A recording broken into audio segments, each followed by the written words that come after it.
আর এরই মধ্যে কিন্তু কোটি কোটি টাকার হদিশ পাওয়া যাচ্ছে বিভিন্ন জায়গা থেকে, যার মধ্যে এবার নজরে বেসরকারি স্কুল। কারণ স্কুলের ভল্ট থেকে পাওয়া গেল প্রায় 2.25 কোটি টাকা।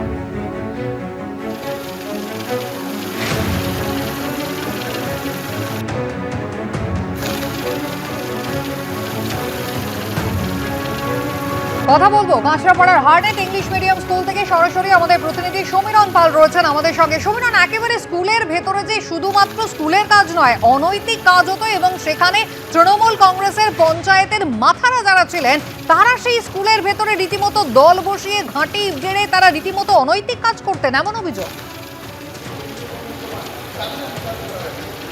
একেবারে কুসুমিদা, কিছুক্ষণ আগে একজন স্থানীয় ব্যবসায়ী তিনি অভিযোগ করেছেন যে সন্ধ্যের পর এখানে দুষ্কৃতীদের আড্ডা ছিল এবং এই স্কুলের যিনি পরিচালনা সমিতির সভাপতি তথা কাঁচরাপাড়া পুরসভা তৃণমূলের পুরপ্রধান কমল অধিকারী আসতেন এবং এই স্কুলের সম্পাদক গৌতম ঘোষ দস্তিদার তারা আসতেন, এমনকি পুলিশ আধিকারিকরাও আসতেন এবং পুলিশের ভয় পর্যন্ত দেখানো হতো। আমি এই মুহূর্তে স্কুলের ভেতরে রয়েছি, ক্যামেরাম্যান তরুণ তোমাকে ছবিটা দেখাচ্ছে। এই মুহূর্তে নতুন করে আবার বীজপুর থানার পুলিশ তদন্তে এসছে, কেন্দ্রীয় বাহিনীও রয়েছে। এই যে ম্যানেজমেন্ট রুম, এর ভেতরেই ভল্ট, সেই ভল্ট থেকে প্রায় 18 কোটিটি প্যাকেট ভর্তি টাকা এবং যার মোট পরিমাণ হচ্ছে 1,77,00,000 টাকা, সেটা উদ্ধার হয়েছে। এবং ইতিমধ্যেই অভিক নাগ অ্যাকাউন্টেন্ট তাকে আটক করেছে এবং জুনিয়র অ্যাকাউন্টেন্টকে আটক করা হয়েছে। এবং যেটা জানা যাচ্ছে চাঞ্চল্যকর তথ্য, অ্যাকাউন্টেন্ট অভিক নাগ তিনি যখন গতকাল চাকরি থেকে আচমকাই ইস্তফা দিতে যান তখনই অন্যান্য কর্মীদের সন্দেহ হয়, তখনই তাকে বলা হয় যে স্কুলের যে ভল্ট সেই ভল্ট খুলে দেখাতে।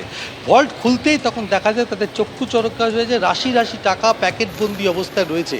এবং তখনই পুলিশকে খবর দেওয়া হয়, বীজপুর থানার পুলিশ আছে। ইতিমধ্যেই স্কুলের অধ্যক্ষ বীজপুর থানায় অভিযোগ দায়ের করেছেন পরিচালন সমিতির সভাপতি কমল অধিকারী, সম্পাদক গৌতম ঘোষ দস্তিদার, অ্যাকাউন্টেন্ট অভিক নাগ সহ 4 জনের নামে।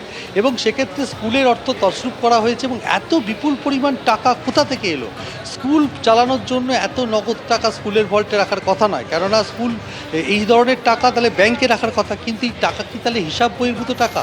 কিসের টাকা সেই উত্তর জানার চেষ্টা হচ্ছে। এবং তখনই সন্দেহ হয় যখন সৌরভ নাগ অ্যাকাউন্টেন্ট তিনি যখন আচমকা ইস্তফা দিতে যান। এবং এখানকার যারা কর্মী তারা বলছেন যে নির্বাচনের আগে কমল অধিকারীকে শেষবার স্কুলে দেখা গেছে, তিনি কম আসতেন, কিন্তু গৌতম ঘোষ দস্তিদার যিনি সম্পাদক তিনি মাঝে মধ্যে প্রায় দিনই এখানে আসতেন।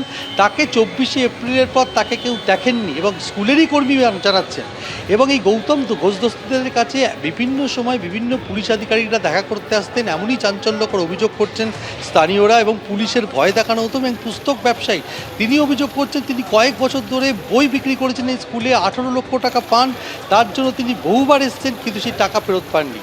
কিন্তু এই ইংরেজি মাধ্যম স্কুলটি চলছিল এতদিন ধরে, কিন্তু স্কুলের মধ্যে যে টাকা উদ্ধার হলো শুধু তাই না, একটি স্যুট অর্থাৎ বিলাসবহুল স্যুট উদ্ধার হয়েছে, সেখানে বিছানা রয়েছে, অ্যাটাচ বাথরুম রয়েছে এবং আরও আপত্তিকর জিনিসপত্র উদ্ধার হয়েছে। কুসুমিতা, একেবারে সমীরণ, তুমি আমাদের সঙ্গে থাকো। এবিপি আনন্দ, এগিয়ে থাকে, এগিয়ে রাখে।